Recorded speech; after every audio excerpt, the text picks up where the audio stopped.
des Nations. Bonsoir. Eh bien voilà, c'est ce qui va nous rythmer pendant plus de 10 jours avec cette compétition qui revient 14 ans après en Algérie. Le handball, la deuxième discipline après le football, qui a marqué de son empreinte le continent africain. L'Algérie a toujours eu une grande génération de grands joueurs de handball. Aujourd'hui, après que la discipline ait vécu ses pires moments ces 2 dernières années, absence de compétition, une fédération qui, il faut le dire, eh bien, a tout fait pour casser la discipline, elle a été mise en veilleuse et aujourd'hui, ça repart. Alors, est-ce que cette Coupe d'Afrique des Nations arrive au bon moment, au mauvais moment, un peu trop tôt? Quelles sont les chances de l'Algérie? Quelles peuvent être les retombées de cette compétition? On va en parler avec nos invités. Un ancien international, aujourd'hui président du groupement sportif des pétroliers, Jafar Belhoussin, entraîneur national. Et je dirais encore mieux, c'est le dernier entraîneur à avoir gagné la Coupe d'Afrique des Nations. C'était en 1996 au Bénin. Jafar Belhoussin, bonsoir. Bonsoir Mohamed, bonsoir Saïd.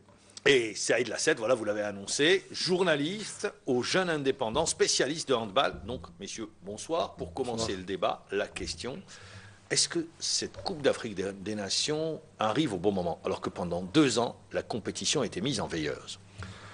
Bien, Mohamed, ce que je peux dire à ce sujet, c'est que, bon, c'est vrai, si on avait le choix entre cette Coupe d'Afrique et une autre période, on aurait choisi éventuellement celle qui nous qualifie aux Jeux Olympiques, à savoir 2016. Il faut dire aussi qu'en 2011-2012, il n'y avait pas preneur pour cette édition. Donc, les gens que vous avez évoqués dans votre prélude ont décidé de demander l'organisation de ce championnat d'Afrique, de 21e. Et donc, sur le plan sportif et sur le plan de la portée médiatique de cet événement, je dis qu'on aurait souhaité prendre celui de 2016, mais pas celui-là. Oui. Saïd Lassed, vous qui suivez la discipline, Jafar vient de le dire, la fédération qui, à l'époque, ou l'équipe qui dirigeait la fédération, a choisi cette 21e Coupe d'Afrique des Nations, tout en sachant que les problèmes étaient là, présents. C'était pas judicieux.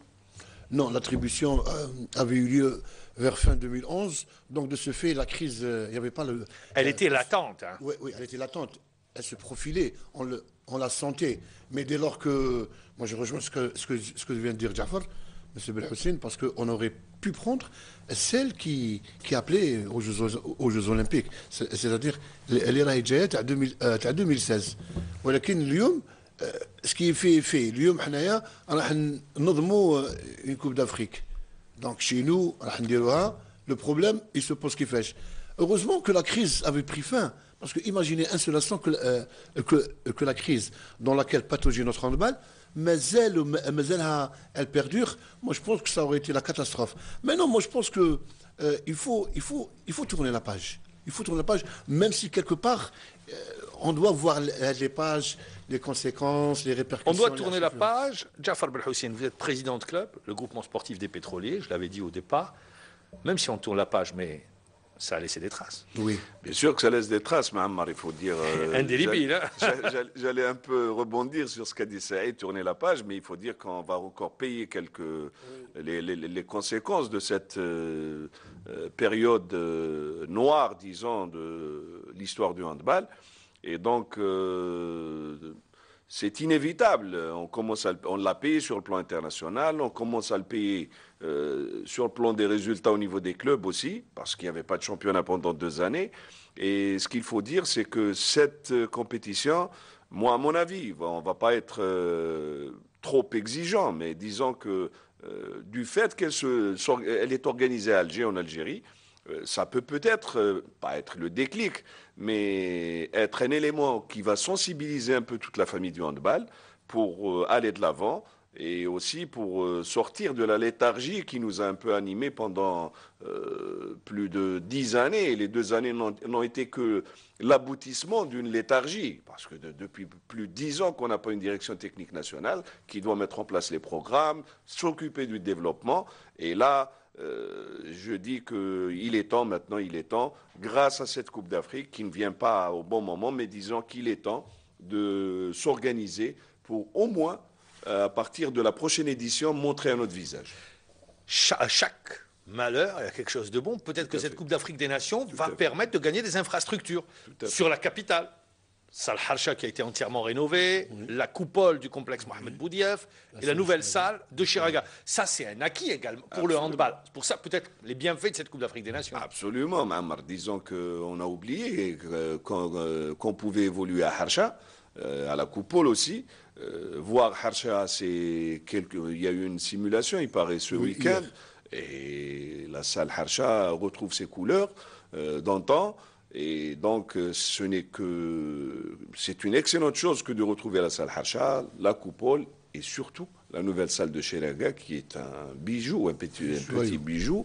Et j'espère que le handball en profitera pleinement. Et même les autres disciplines, puisque c'est une salle omnisport et elle nous réconcilie un peu avec la configuration des grandes salles qu'a connues l'Algérie.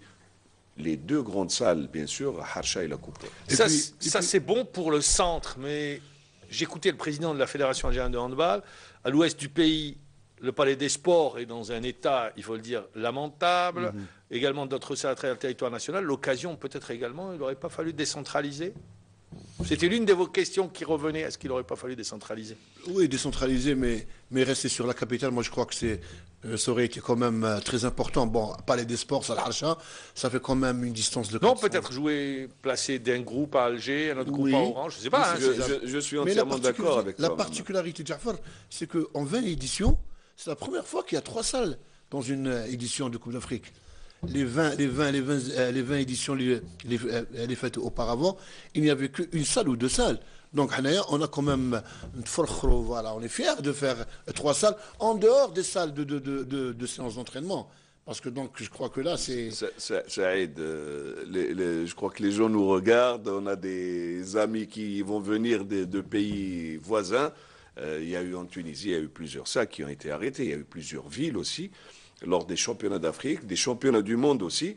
Ouais. Et je dis qu'en Angola, la Coupe d'Afrique des Nations en 2008 a été organisée sur plusieurs villes. Et l'Algérie en 89, déjà en 89, il y avait la Boumerdès, la salle Boumerdès qui avait abrité la poule A. Donc, moi, je suis tout à fait d'accord avec Mahammar. Les moyens de locomotion existent. L'autoroute Est-Ouest qui existe. On aurait pu, par exemple, arrêter une poule de garçons, par exemple, à Oran, une autre poule à Alger, et même arrêter une poule à l'Est, peut-être, pour les filles, ne serait-ce que pour gagner en matière de... Il aurait été prêt, le Palais des Sports d'Oran, vraiment? Harsha n'était pas prêt, il y a 3 mois. Il suffit de... Vous savez, pour être prêt, c'est vrai, il suffit de mettre les moyens, l'argent voulu, et on aurait eu le Palais des Sports qui aurait été entièrement rénové. Pourquoi je dis? Parce que ça permet de gagner des salles et ça permet le développement de la discipline. Hein. C'est ça l'intérêt pour rechercher. Et puis en même temps, ça offre du handball. À l'Ouest, qui a été un des grands, qui a eu un grand club, le MCO, le handball est en train de mourir à l'Ouest du pays. Il ne faut pas se mentir, pardon.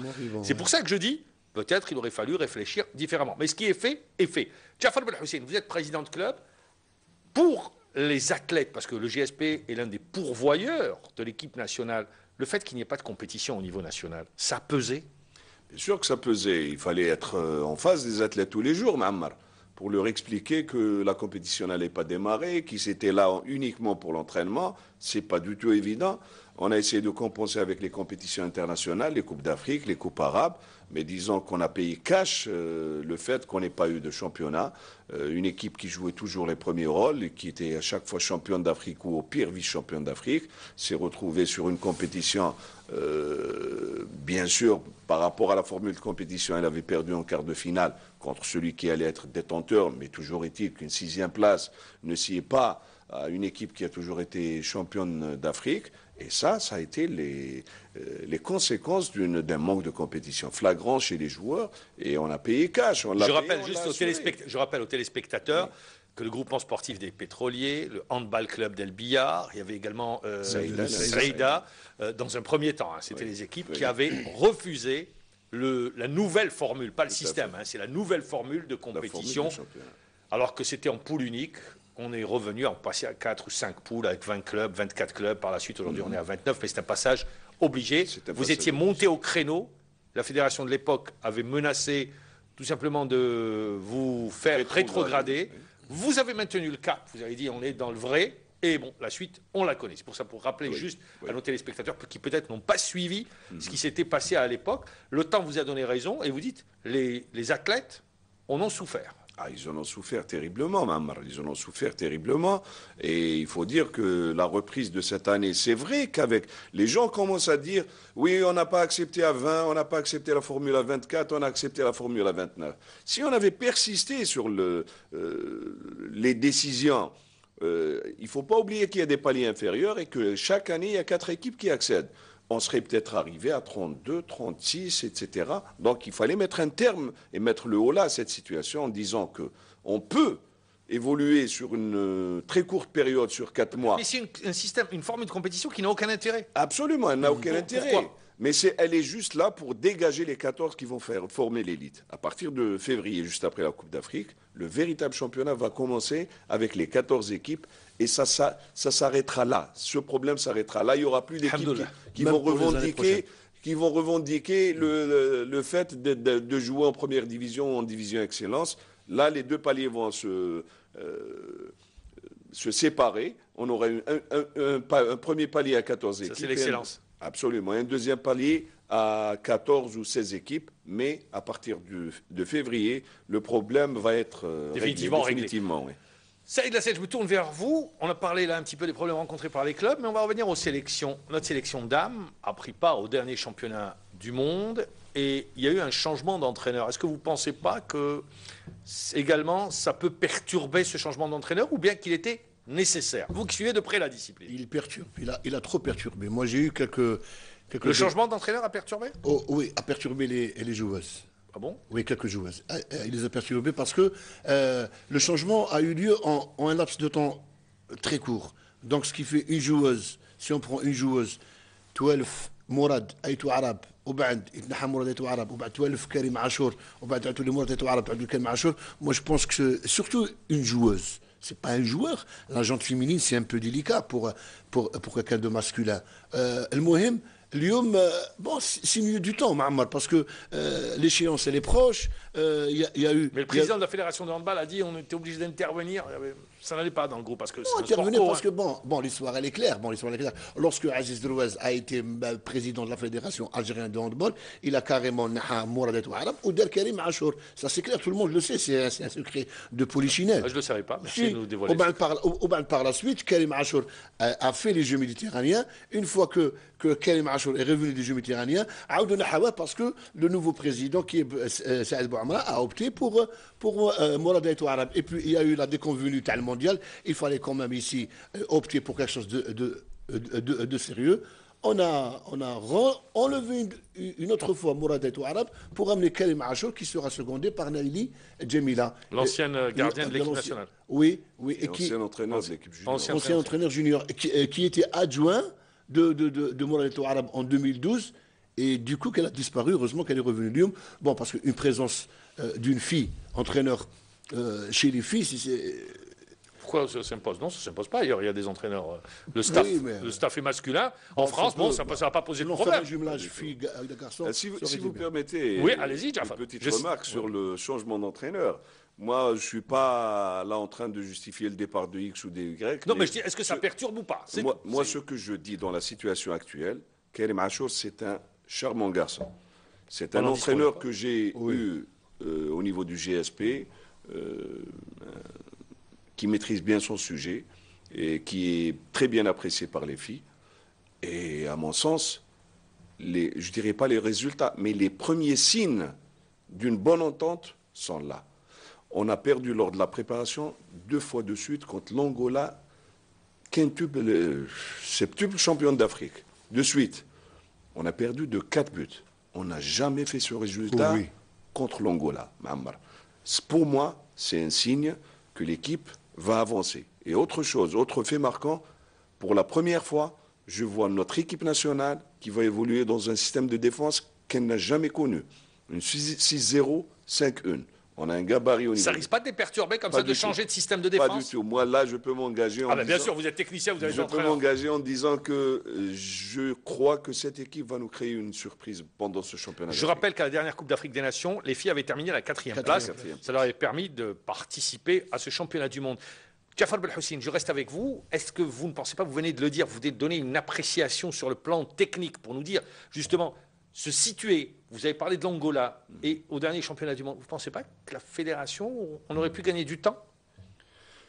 Tout à fait. Moi, je ne comprends pas déjà le fait. Je ne sais pas. J'ai pas toutes les Sans données. les tenants et les aboutissants. J'ai pas toutes les données concernant Karim Achour, mais je ne sais pas si c'est lui qui a démissionné après les Jeux méditerranéens ou on l'a changé. Je ne sais pas. Sincèrement, je ne suis pas au courant. Mais Karim Achour. On l'a changé, il n'a pas démissionné. Hein. On l'a changé. Moi, je trouve ça comme une décision aberrante, quand même, sincèrement. Parce que c'est quelqu'un qui a présenté une équipe aux Jeux méditerranéens. Il venait d'hériter de l'équipe un mois avant, peut-être moins. Et sur la place d'Alger, il faut le dire honnêtement, on n'a pas beaucoup d'entraîneurs spécialistes des filles. Oui. Il y en a un qui était chez vous, l'ancien gardien de l'équipe nationale. Oui, non, j'ai dit on n'a pas beaucoup d'entraîneurs. Ouais. Non, j'essayais de me rappeler de voir qui pouvait. Et Karim Achour connaît l'ossature de l'équipe nationale, puisqu'il a évolué au GSP, il a connu toutes les filles du GSP. Il évolue actuellement à El Biar, il a une bonne partie de l'effectif d'El Biar en équipe nationale.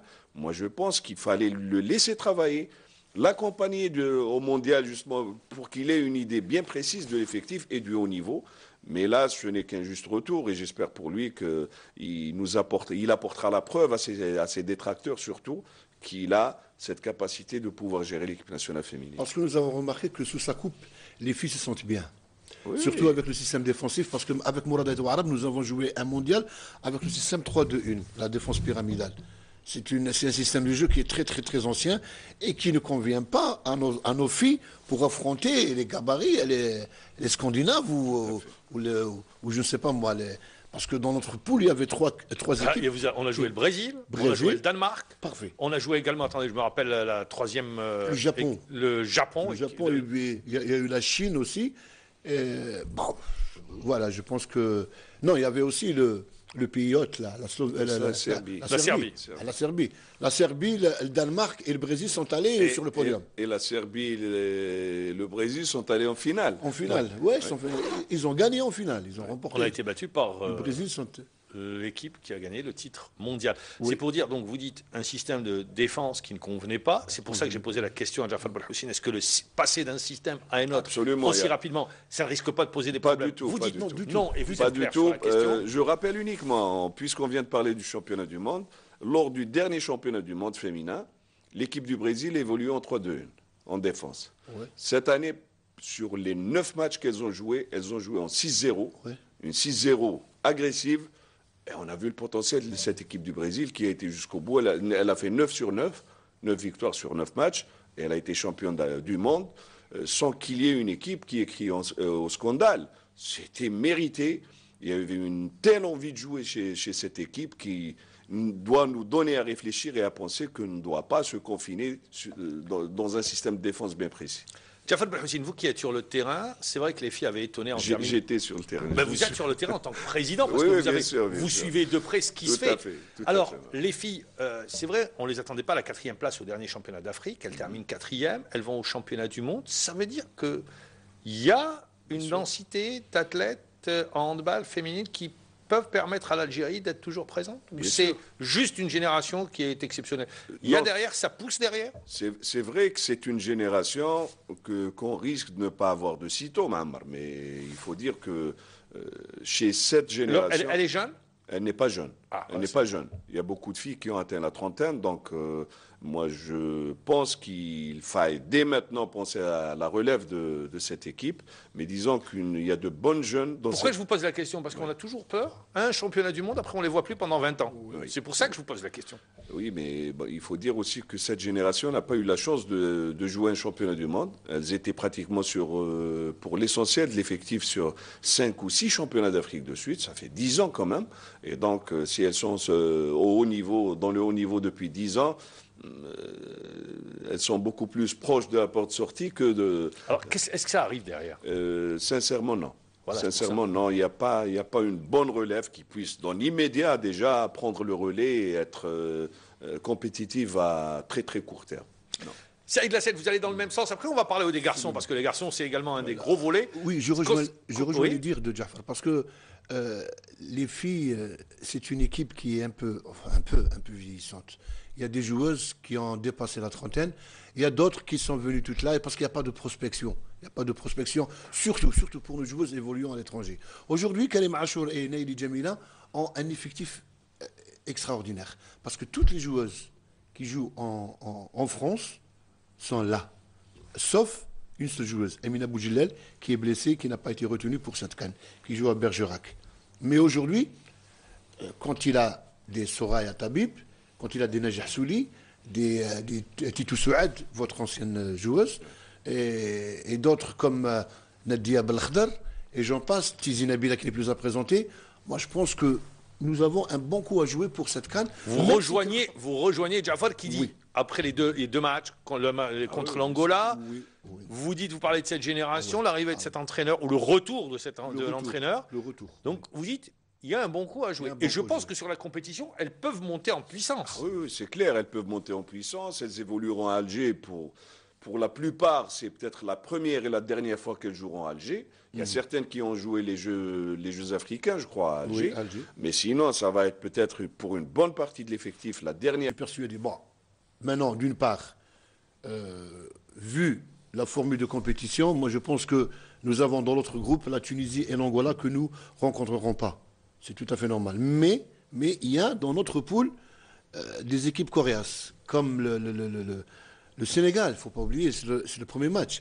Et puis il y a les deux Congos. Ça va être très difficile pour notre équipe nationale. Et le Cameroun aussi. Et le Cameroun, Dans ce type de tournoi, il ne faut surtout pas rater le premier match. Ah, tout à fait, maman, tout à fait. Elle joue le Sénégal en première journée.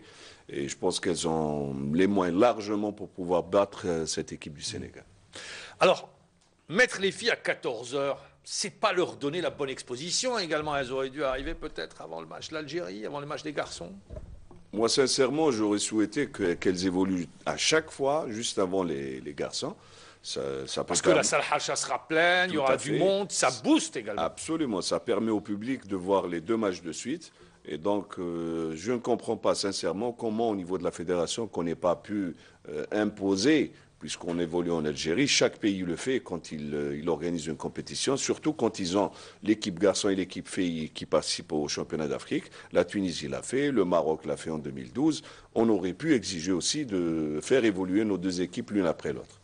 Et puis c'est une équipe qui sort d'une déconvenue d'un mondial, donc ce qui veut dire qu'elle a besoin d'un soutien moral. Là, je ne suis pas d'accord avec vous, c'est déconvenu. On savait très bien qu'en allant au mondial, on n'allait pas aller très loin dans la compétition. Non, mais quand on perd 20 buts d'écart dans un match, moi je pense que c'est une déconvenue. Là, ils ont tardé à rentrer dans la compétition. Ouais, 20 buts. On les a vus par la suite, elles se sont rattrapées, mais sur le début, c'était dur. Non, moi j'avais lu les impressions de l'entraîneur serbe qui disait sur nos joueuses, qui disait... Sur le plan individuel, elles sont extraordinaires, mais le collectif, il manque. Le collectif n'y était pas. Il n'y était pas du tout. Donc, c'est un problème d'entraînement. On revient à l'horaire. L'horaire, c'est une calamité pour moi. Parce que jouer un deuxième match un vendredi à 13h30. À 13h30 ? Il n'y aura personne, ça sera vite. Parce que il y a la prière. Les filles ne font pas le Jumu'ah. Les filles ne font pas le Jumu'ah. Jouer un deuxième match, jouer le premier match. Ils auraient pu faire Kima Jafar avant le match de l'Alblas. Les filles sont sanctionnées. C'est des filles qui ont besoin un peu de soutien parce que, vous savez, jouer fait Hacha devant un public, vous allez me dire que les joueuses locales, Zahir, ils ont un championnat devant. C'est vite. Mais il y a des joueuses à Al-Kharaj, nos joueuses qui jouent en France. Les Tizi, Nabila. Non, il faut dire que les horaires arrêtés pour les filles ne sont pas. Ouais, c'est pas bon. C'est pas bon. Alors, ça ne peut pas être corrigé. Ce qui est sûr, ça ne peut pas être corrigé. Ça je ne pense pas. Le programme a été finalisé, arrêté par la Confédération. En plus, les télés ont eu les horaires, donc c'est fini. Heureusement qu'elles ont une poule de 4 équipes. Hein, parce qu'elles jouent 3 matchs, les filles. C'est des poules de 4 équipes. Donc elles jouent le Sénégal. Le lendemain, je crois qu'il y a le Congo. Puis il y a un repos. Puis elles jouent, je crois, le 3e match. Si vous me permettez une petite parenthèse sur la poule, justement, puisque vous venez d'évoquer la poule, il ne faut pas oublier que même si on joue en 2 poules de 4, les filles aussi auront droit à un deuxième tour en quart de finale. Oui. Là, c'est à élimination directe à partir du quart. Mais selon la formule arrêtée, on peut avoir la même chance en filles que chez les garçons. C'est-à-dire que la Tunisie et l'Angola sont dans l'autre poule, elles vont s'entre-déchirer en demi-finale. Si on gagne tous nos matchs lors des matchs de poule, on risque d'éviter et l'Angola et la Tunisie en demi-finale. Ce qui veut dire qu'on peut directement, en gagnant nos matchs, contre des adversaires moins importants que la Tunisie et l'Angola, jouer carrément la finale. Oui. Ce qui serait fabuleux. Absolument. Ce qui serait fabuleux, c'est tout le mal qu'on souhaite à notre équipe nationale féminine. Jafar Belhoussine, vous avez joué à la salle Harsha, vous avez joué une finale de Coupe d'Afrique des Nations. Ce public à la salle Harsha vous porte, et moi je me souviens notamment de cette finale contre l'Égypte, c'était en 1989, où l'Égypte menait au score. Il y avait une coupure d'électricité, si vous vous souvenez très bien, à la salle Harsha, et puis vous revenez, et c'est une équipe complètement métamorphosée, portée par le public. Donc on risque d'assister également cette fois-ci au même, je ne dis pas la coupure d'électricité, mais au même enthousiasme. Tout à fait, Ma'ammar. Moi, je dis que c'est une génération aussi, il faut l'avouer, chez les garçons, on a de très très bons joueurs dans cette génération. Ce sont des joueurs qui ont joué pratiquement pour la plupart 2 ou 3 éditions de la Coupe d'Afrique des Nations. Pour la plupart, ils ont fait le Caire en 2010, où ils ont été 3e. Ils ont fait le Maroc en 2012. Finaliste. Oui, finaliste au Maroc en 2012. Et après avoir battu dans un match mémorable l'Égypte en demi-finale. Et là, pour la plupart, surtout pour les professionnels qui n'ont jamais connu l'Algérie, ils vont évoluer en Algérie, devant le public algérien. Ils ont été habitués au public du football, mais là, ils vont voir le public du handball. C'est pour ça que je vous ai posé la question. Je ne pense pas. Ça va les transcender. Sincèrement, j'ai eu des échos chez certains joueurs. Ils veulent créer un exploit ici à Alger. Jafar, justement, pourquoi j'ai commencé par cette question concernant... Je suis revenu à vous pour aller sur cette génération. Contrairement à l'équipe nationale d'aujourd'hui, celle où les générations précédentes avaient la chance de jouer à Alger. L'équipe nationale, on la voyait en Algérie, dans des confrontations, dans des matchs amicaux. Celle-là, on ne la voit pas du tout. On ne l'a pas vue depuis bien longtemps, l'équipe nationale, si ce n'est au Caire, si ce n'est au Maroc, mais en Algérie, point de match de l'équipe nationale. Depuis les Jeux africains. Depuis les Jeux africains, ça fait quand même belle lurette. Oui. Est-ce que vous ne craignez pas, je vous pose la question aux deux, que le fait de retrouver cette salle Harsha pleine, à craquer, du monde derrière, cette pression, ils sont proches, le public est proche de ces joueurs, est-ce qu'il ne risque pas d'avoir une pression qui pourrait tétaniser les joueurs? C'est vrai que la pression est là, elle sera là, il n'y a pas de souci. Nous, on avait 4 titres de champion derrière nous, champion d'Afrique derrière nous, et quand on a joué pour la première fois à Alger en 89, lors d'une Coupe d'Afrique des Nations, parce qu'on évoluait à Alger lors des tournois du 1er novembre, au tournoi du 24 février, on invitait des clubs, des équipes pour présenter déjà l'équipe au public algérien.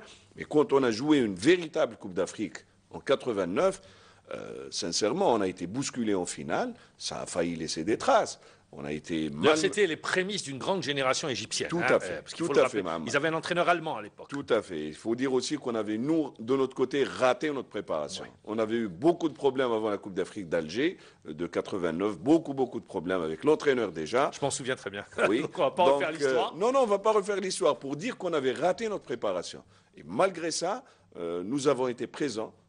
Après juste 15 jours de stage en France, l'équipe était au complet, c'est vrai, mais nous avons été présents et nous avons déjà, ne serait-ce que pour nous, parce qu'il ne fallait pas rater cette Coupe d'Afrique après avoir gagné 4 au Maroc, en Tunisie, en Égypte, et à Alger, il fallait quand même gagner ce 5e titre. Et on l'a décroché, et c'est grâce, je dirais, à l'apport du public qu'on s'est transcendé pour gagner cette Coupe. Il jouera un rôle important. Le public, il jouera un rôle important. Bon, le public de Harsha, il est exigeant, mais il soutient toujours son équipe. Harsha, c'est pas ça. C'est sûr que ça va les booster pour la première fois à jouer devant leur public. Une Coupe d'Afrique des Nations. Au vu de la préparation, on ne va pas revenir sur ce qu'on a dit au départ, manque de compétition, on le sait. Les joueurs sont sortis, ont fait des stages, des mises contre différentes formations. Il y a eu l'Espagne, il y a eu la Hongrie tout récemment. Ils viennent de rentrer d'ailleurs. Pour avoir discuté avec M. Zeghili, l'entraîneur, votre ancien coéquipier également à l'époque au Mouloudia d'Alger, puis au GSP. Et je pense que vous avez travaillé ensemble également au GSP. Tout à fait. Il est toujours entraîneur au GSP. Il est toujours entraîneur. Pour lui, est-ce que vous pensez que l'équipe est fin prête pour une telle compétition? Moi, je l'ai eu hier au téléphone et on a discuté un peu du niveau de préparation, etc. Il m'a dit mot pour mot, que il a quelques petits soucis avec un ou deux joueurs, mais sinon l'ossature de l'équipe se porte bien. Il a eu des confrontations très très intéressantes lors du dernier stage en Hongrie. Il ne faut pas oublier, même si on s'est fait battre par l'équipe du Bahreïn, Entraîné par Bouchkri. Le Bahreïn a toujours pratiqué un très très bon handball. Ils organisent eux aussi la Coupe d'Asie des Nations ces jours-ci. Et de toute façon, il y a la Coupe d'Europe, la Coupe d'Afrique et la Coupe d'Asie. Tout à fait. Sur tous les continents, il y a de la compétition. Et donc, et ça, c'est aussi beaucoup plus pour permettre aux professionnels d'évoluer dans la même période. C'est à peu près des calendriers homogènes, comme le foot. Tout à fait, Mohamed. Et donc, il m'a dit une chose, l'équipe est fin prête et les joueurs sont très, très motivés. Reda connaît bien son boulot. Reda, moi aussi j'ai eu à discuter avec il a un amalgame d'effectifs, il cherche l'osmose, parce que c'est pas facile. C'est pas évident. C'est pas facile de prendre une équipe nationale à 3 mois ou 4 mois d'une échéance. C'est pour ça que j'ai posé la question. Voilà, il est arrivé à 3 ou 4 mois de l'échéance, donc il n'est pas resté longtemps avec. Même si l'ossature, beaucoup de joueurs du GSP. Beaucoup de joueurs du GSP. Pourvoyeur, l'équipe nationale. Et puis Reda, l'histoire le dit, c'est le handballeur le plus titré d'Afrique. Oui, ça, personne ne le sait. Moi, je préfère laisser les éloges après la Coupe d'Afrique. Ouais. Non, sincèrement. Parce que j'ai beaucoup de choses à dire sur Reda. Sincèrement. D'abord, c'est un ami avant qu'on soit coéquipier ou responsable d'une équipe, etc. Je préfère laisser beaucoup de choses, je dirais beaucoup de choses après la Coupe d'Afrique. Ce que je dois dire... Vous en avez gros sur la patate, là. Oui, beaucoup. Surtout par rapport au choix de Reda Zgueli. Les gens ont dit beaucoup de choses et beaucoup de méchanceté sur ce. C'est la raison pour laquelle j'ai dit que Reda connaît bien son boulot. Oui, pour vous, il n'a pas eu la reconnaissance voulue de la part du milieu du handball. Tout à fait. Oui, tout à fait. Tout à fait, Mamar. Tout à fait. Mais il faut dire une chose. J'espère pour lui qu'il. Tout le mal qu'on lui souhaite. Oui. C'est tout le mal. J'espère pour lui qu'il atteindra l'objectif déjà premier d'atteindre la finale. Alors, si vous avez beaucoup de choses à dire, on prendra rendez-vous après la Coupe d'Afrique des Nations sur ce même plateau. Sur ce même plateau, je serai présent. J'espère avec la Coupe ici, pourquoi pas. Alors, la Tunisie, l'Égypte, c'est les deux grands favoris.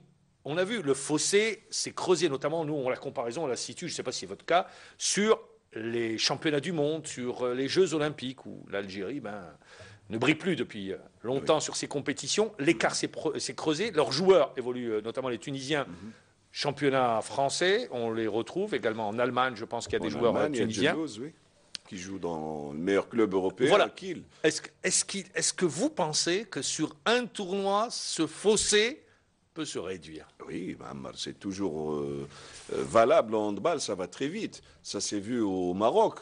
L'équipe d'Égypte était favorite par rapport à l'Algérie sur le papier. On pensait qu'ils allaient nous croquer. Absolument, oui, absolument. Tout le monde pensait qu'ils allaient nous croquer. Les joueurs ont montré un autre visage, ils se sont transcendés durant ce match et on les a bien battus. En finale, si ce n'était le premier quart d'heure qu'on avait raté, disons la première mi-temps qu'on avait raté contre la Tunisie, on est revenu en deuxième mi-temps. On avait battu cette équipe tunisienne de 4 buts en deuxième mi-temps, mais l'écart était déjà pris en première mi-temps. Mais disons que sur un 2 matchs, tout peut arriver. D'autant plus qu'on ne va pas rencontrer ces équipes lors du premier tour ni lors du second tour. C'est un avantage ? Bien sûr. Moi, je dis c'est un avantage. Pourquoi je vous pose la question? Parce que pour que le téléspectateur puisse comprendre, dans un tel tournoi, ça se gère un tournoi. Tout à fait. Tout à fait. Il ne faut pas oublier qu'on jouera le 24 la demi-finale et le 25 la finale. Imaginez-vous bien, Mammar, que le 24, logiquement, on aura une demi-finale Tunisie-Égypte. Et nous, on jouera peut-être l'Angola, peut-être le Maroc. C'est un avantage. Donc, c'est un avantage, surtout par rapport à la fraîcheur physique. Et ça nous est arrivé au Maroc. On avait joué l'Égypte en demi-finale. On avait joué la demi-finale contre l'Égypte. La Tunisie avait joué une demi-finale plutôt facile oui. Et on l'a payé cash lors de la première mi-temps en finale. Pourquoi est-ce que les organisateurs mettent le lendemain? Pourquoi ils ne laissent pas 24 heures de repos? Justement, ça c'est par rapport à ce qui a été décidé lors des congrès. C'est pas judicieux. Oui, c'est pas judicieux. Ils arrêtent 11 jours de compétition. Moi, j'ai toujours été partisan pour augmenter le nombre de jours, même au niveau des compétitions de clubs. Au niveau des compétitions de clubs, pire, Mammar, on joue quart de finale, demi-finale, finale. C'est inacceptable parce qu'il y a toujours des blessés, surtout en plus, c'est très physique. Là, il y a du contact. C'est des Absolument. Comme dirait l'autre, c'est vraiment un sport de contact par excellence. Il faudrait qu'on revienne à une configuration quart de finale, repos, demi-finale, repos, finale. Donc vous avez donné un petit peu le scénario qui peut se produire, c'est-à-dire qu'on ait un Égypte-Tunisie en demi-finale et un Algérie, supposons, Angola en demi-finale, ou Maroc, voilà. Et à ce moment-là, on pourrait s'ouvrir les portes de la finale. Pourquoi je disais, je me tourne vers vous également, Saïd Lassette, un tournoi, ça se gère, c'est-à-dire l'équipe va commencer à monter en puissance au fur et à mesure que la compétition avance pour, espérons-le, être fin prête en demi et en finale. C'est un avantage. Oui, il faut bien gérer. L'exemple le plus frais, c'était en 2012, premier match contre le Cameroun. 5 minutes de jeu, blessure de Mokrani. Un élément, l'un des meilleurs pivots actuels en France. Tout à fait. Alors, il est blessé, il rentre, décollement de la rétine, il rentre en France. Le premier match, on jouera contre le Nigeria. Vous le connaissez mieux que moi. Handball robuste, très physique. Physique, on jouera. Là, Reda Sguili, il le sait mieux que nous. Il doit gérer la compétition en évitant d'éventuelles blessures, en procédant à des changements. Et parfois, lorsque le score est étriqué, l'écart n'est pas considérable, les gens se disent quelque part, on joue le Nigeria et on gagne de 2 buts. Non, mais c'est très important. En 2012, nous avons presque été battus par le Congo. Tout à fait. On a fait 31-29 contre le Congo, avec Bouchkeli en 2012. Parce qu'ils géraient le match. Les Congolais marquaient, on vous plante 29 buts, ce qui veut dire que vous avez une défense perméable. Mais nous marquons 31. Il a fallu que Filah, dans les dernières minutes, a fait la différence. Moi, je me tourne vers vous. Quand on dit gérer l'équipe, c'est faire tourner l'effectif également? Tout à fait. Il y a une rotation qui doit se faire durant tous les matchs du premier tour. Moi, je vois hier les matchs d'ouverture. Il y avait le championnat d'Europe. Il y avait Danemark. J'ai oublié l'équipe contre laquelle ils ont joué hier. Danemark-Macédoine. Danemark-Macédoine.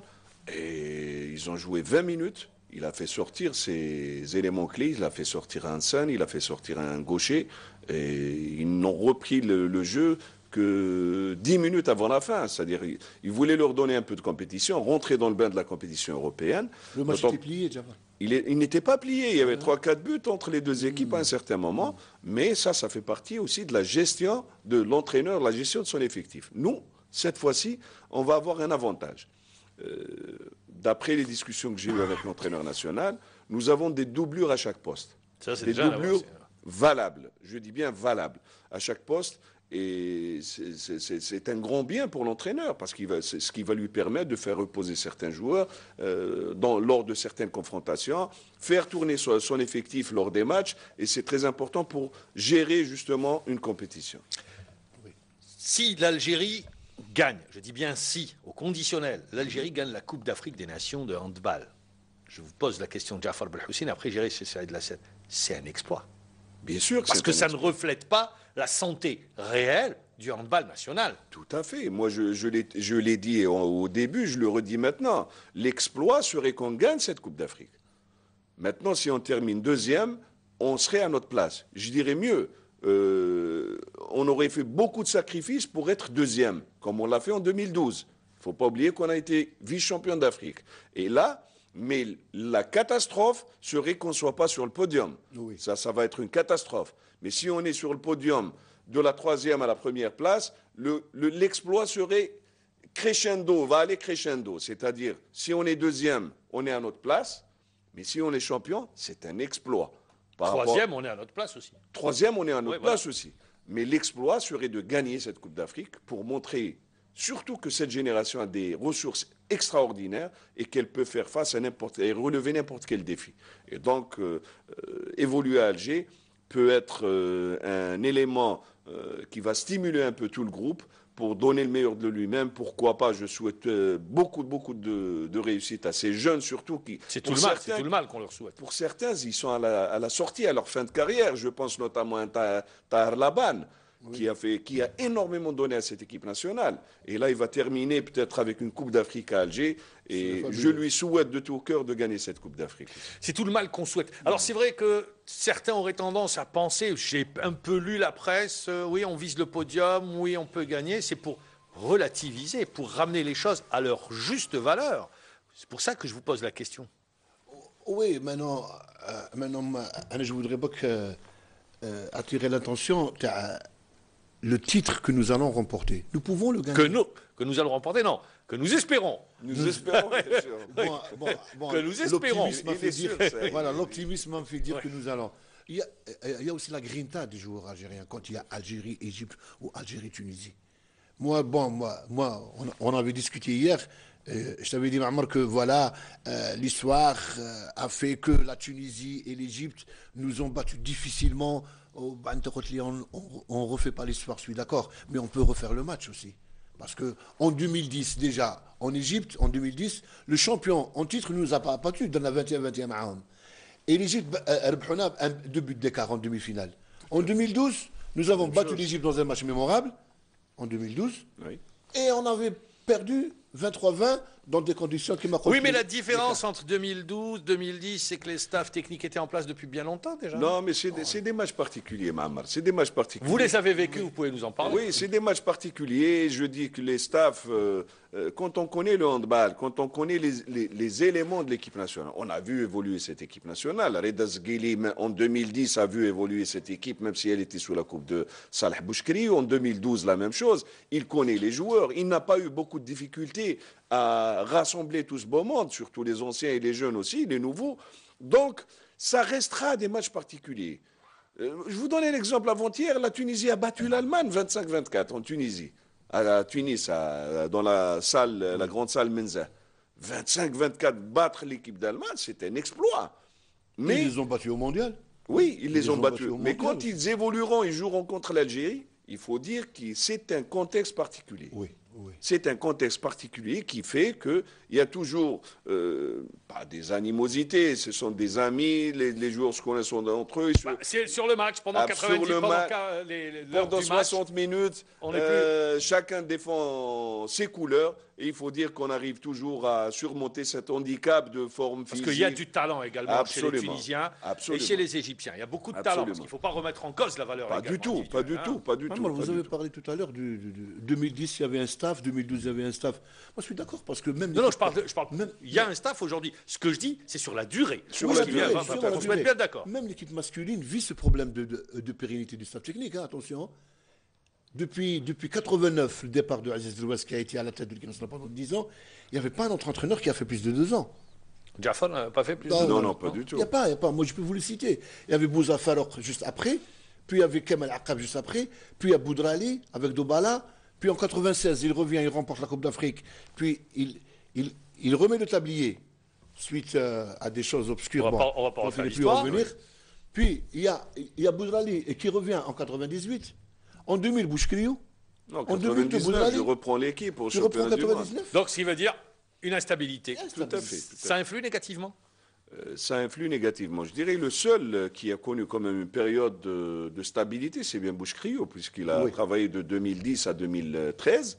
Disons qu'il a fait 3 ans et demi à 4 années comme ça pleines.